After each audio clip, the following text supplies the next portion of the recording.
Hello guys, today I'll talk to you about my E39 M5.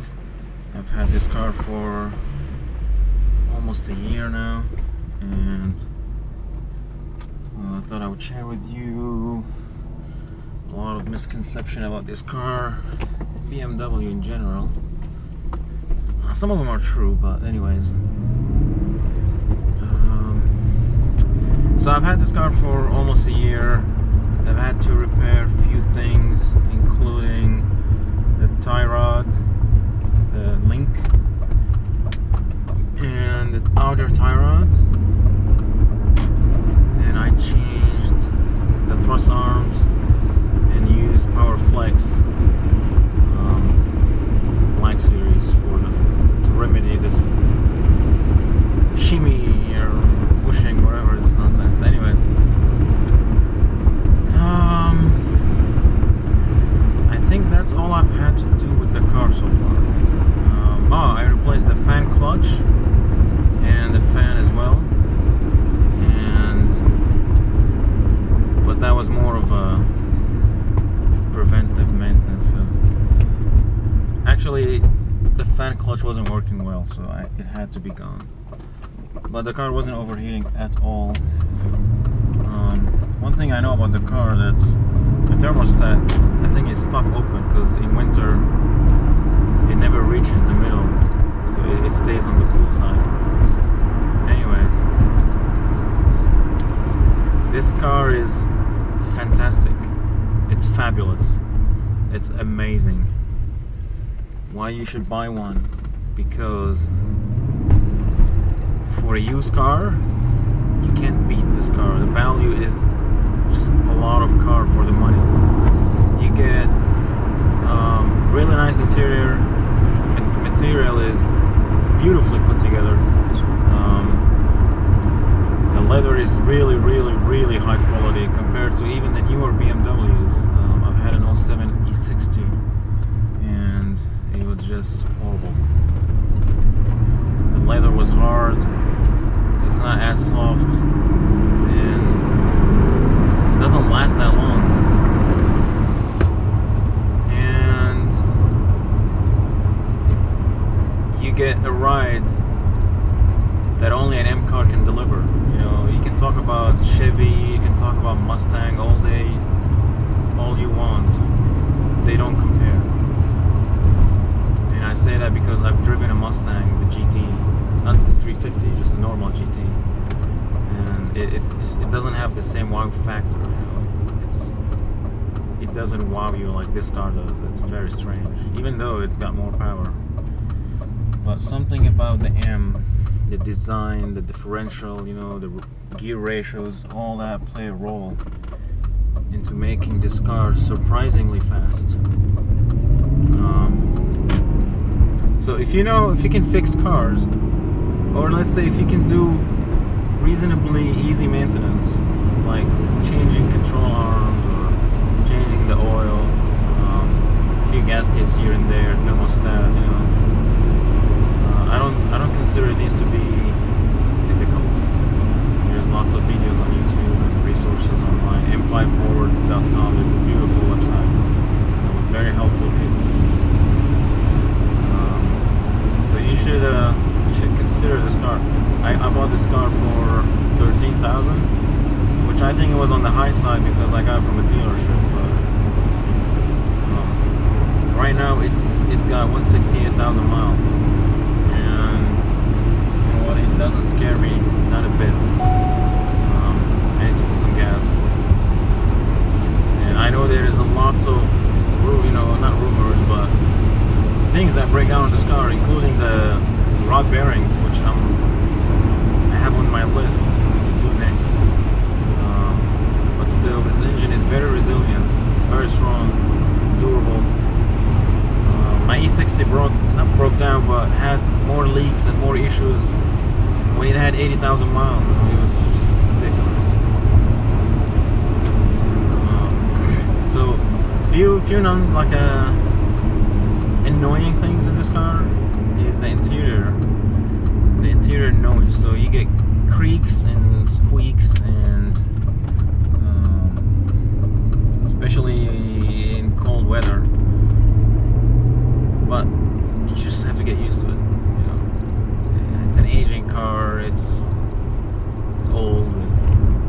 plastic is not the same anymore. It's not fresh. It's getting hard. It's getting hard over the heat and whatever. It's just normal. So if you can get over that, that's one thing. The other thing is, I don't want to say the ride is rough. It's actually pretty good, but rough in a sense that the shifting is not that smooth, it gets jerky sometimes. The gas pedal, I think that's mostly because of the gas pedal. The gas pedal is not, it's like the beginning of it is like an on and off switch. It's very frustrating, but you get used to it, and there are some you can flash it, I think, with some like European software or something that fixes this problem, but I don't think you can flash it back to stock, so I don't know much about that. I still need to explore in that direction. But gas mileage, I average about right now 17.2 is my average, and that's mostly city. I mean, I live about roughly 5 to 10 minutes away from my work, and it's mostly driving city and campus area. I rarely go on the highway, except on the weekends if I'm visiting a friend, or if I feel like I'm driving on the highway for a while, enjoying the ride, or country roads. But other than that, it gets on the highway. It gets about 26 miles per gallon, and that's pretty awesome for the V8. What else? There are a lot of good things about this car, so to make you love it. I want you to buy it. The feeling, the drive is just pretty awesome. One thing you could do, which a lot of people do usually, is doing a muffler delete. And what that does is that it changes the sound of the car drastically. Now, I know deep inside I would like to do that, but I don't know if I would like to do that. It's sort of it's a thing you do, and I don't know if you could go back with that. Very strange.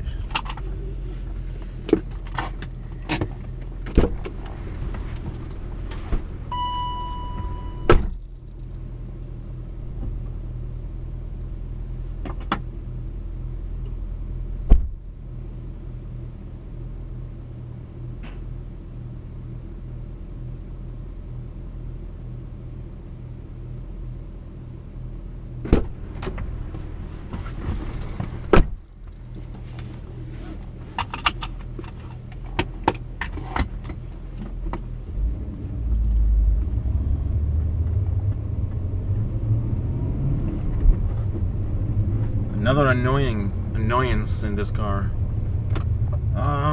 It does get annoying, the fact that you might be having to do maintenance constantly. There's, I don't want to say major thing breaking all the time, but there's always something to be done.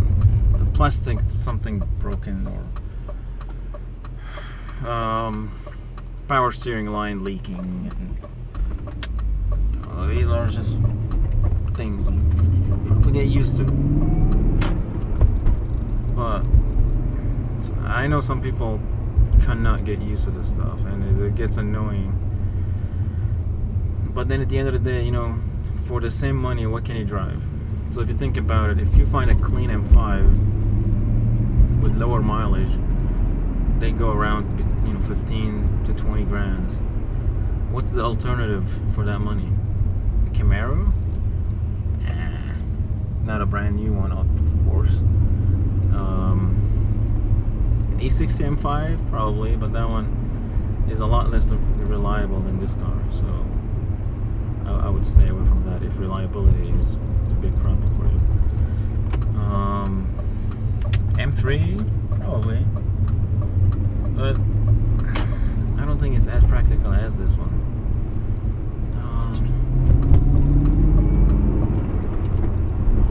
What else can you get? A Japanese car, a Accord, whatever. I mean, you stand no chance. So if you think about the value for the money, this is a great deal for 20 grand or even less.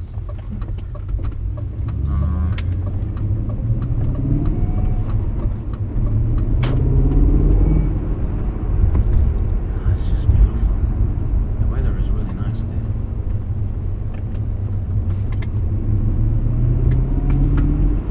And of course,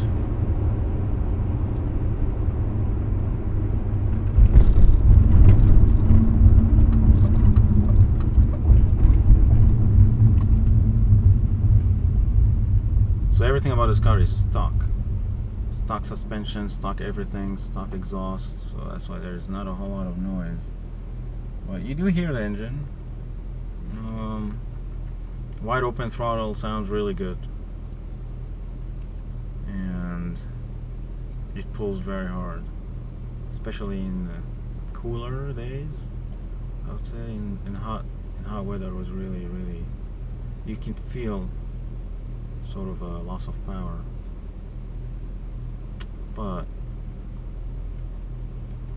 there's so much about this car to love. The sound system is incredible for the year.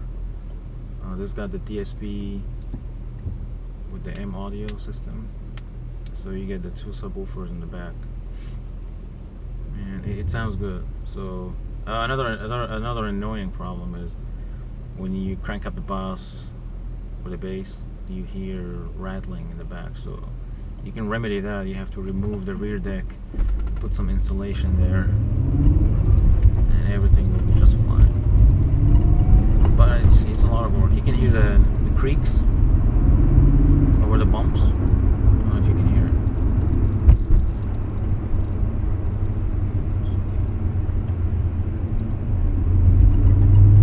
Do you hear that? It's very... You get used to it.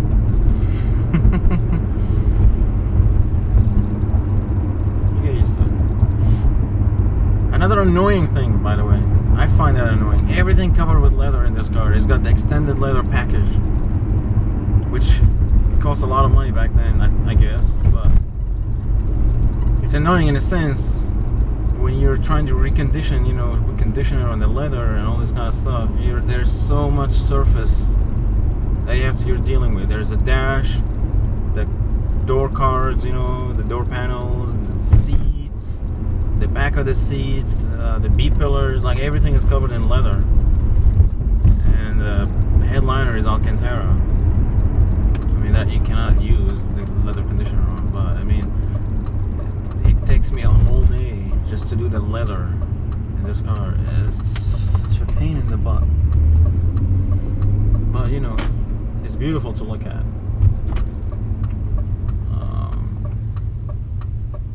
And touch. Yeah, so I don't really care much, but people do. I think a car might need flex disc, engine mounts. Crap, so much. Carrier bearing. But once you do these things, once you fix them, everything will be fine. Right now it drives great. I've driven this to Texas, back and forth, with no problems at all. I can just drive it right now to Texas with no problems whatsoever.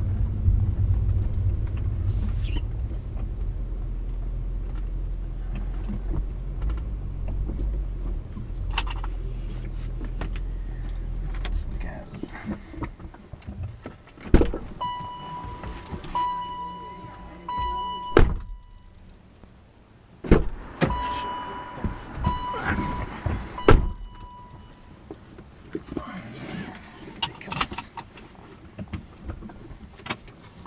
Wants 10 cents.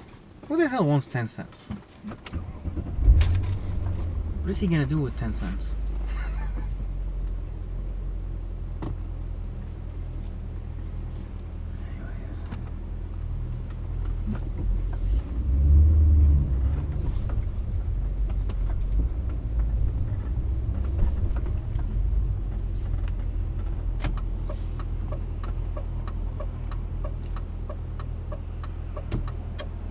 Anyways, back to the topic. Gas. This car requires minimum of 91 octane. So some parts in the United States don't have 93 octane. Believe it or not.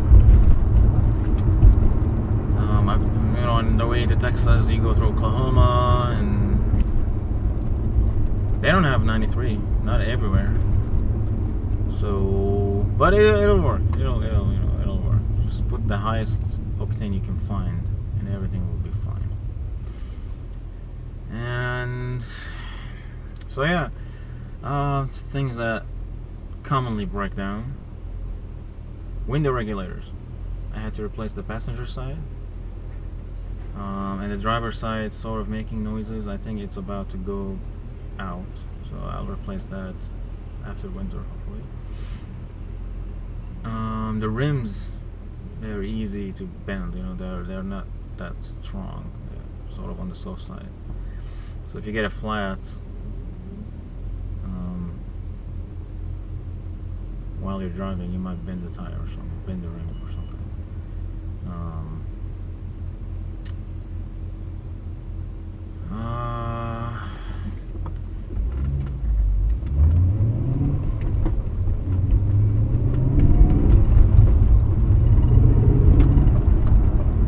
You hear the noises?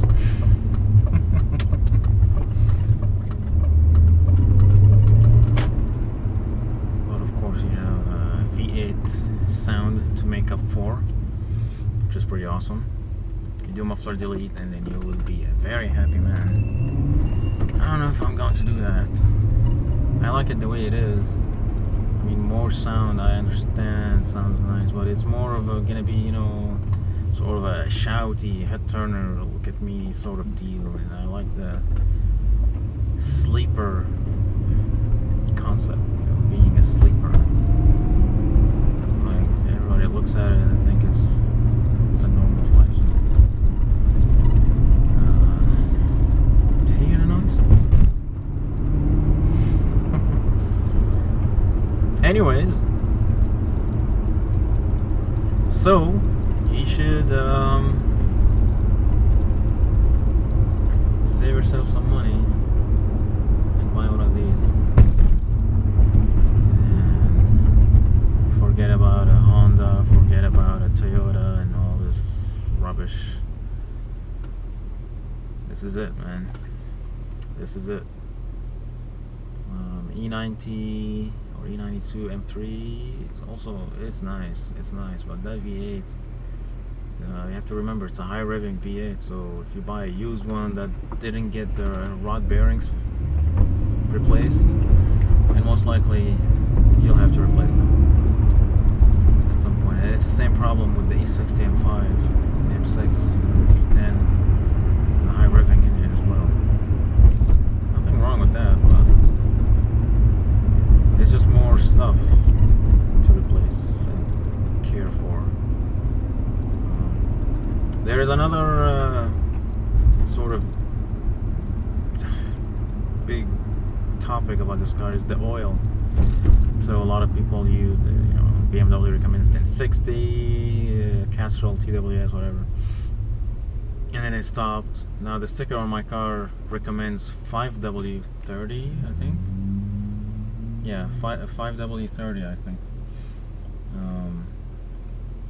So I've used, in summer, I've used 10W60, and last week I changed the oil for the Mobil 1040, the European formula, just in preparation for the winter, because it does get very cold here. So I think the 1060 is going to be just too heavy, a little too heavy. So once winter is over, I'll buy 1060 and replace that.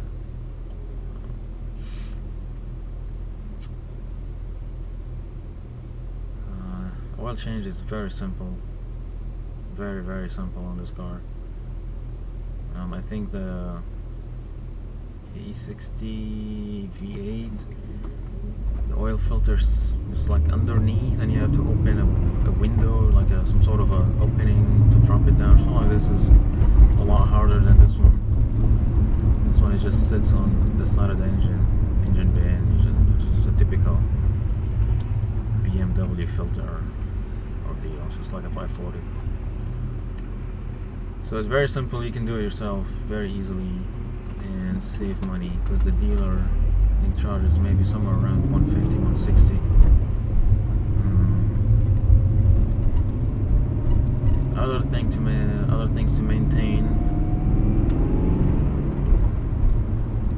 Probably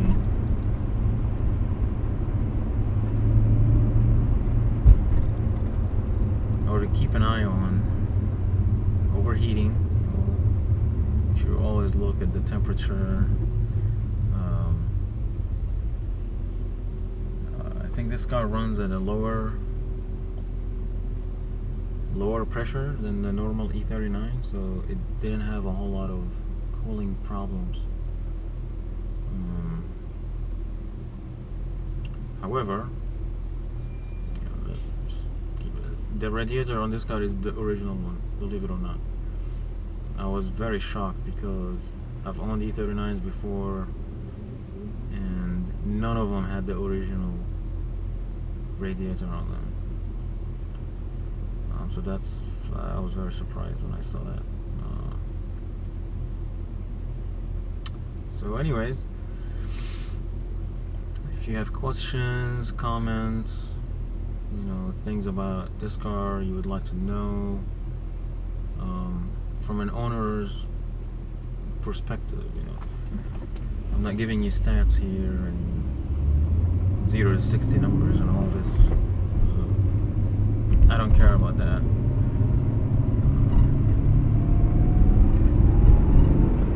This car is fast, but you don't buy it for these things, in my opinion. But if you'd like to know other things, cost, so far it's been very, very normal. Nothing out of the abnormal for a car of this caliber. So just feel free to comment and ask me questions. And oh, another fun fact: you can actually cruise doing 35 miles an hour in this car on 6th gear. It's a very torquey engine. It's very impressive, guys. It's very impressive. It's a very impressive car. You should test drive one for yourself. And test drive a Mustang GT, for God's sake. I need to test drive the Camaro SS. I have not yet, but the Mustang GT, to be honest, was a little bit disappointing. It didn't feel like a 430 horsepower car at all.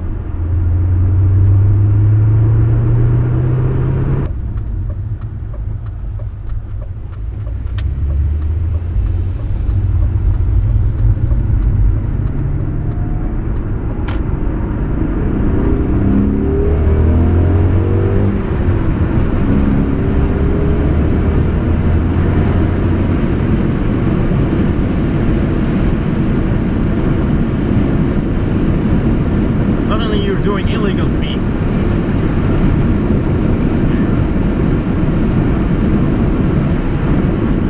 That's not even in sport mode.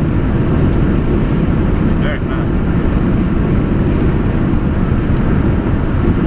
I don't think this car has 400 horsepower anymore. It's probably got a lot less. And it's still fast. It still puts you in your seat. Crazy vehicle. Anyways, please subscribe and leave comments. I love reading comments and responding. If you see my other videos, I respond to almost every comment on my channel. And I just like that. I don't know.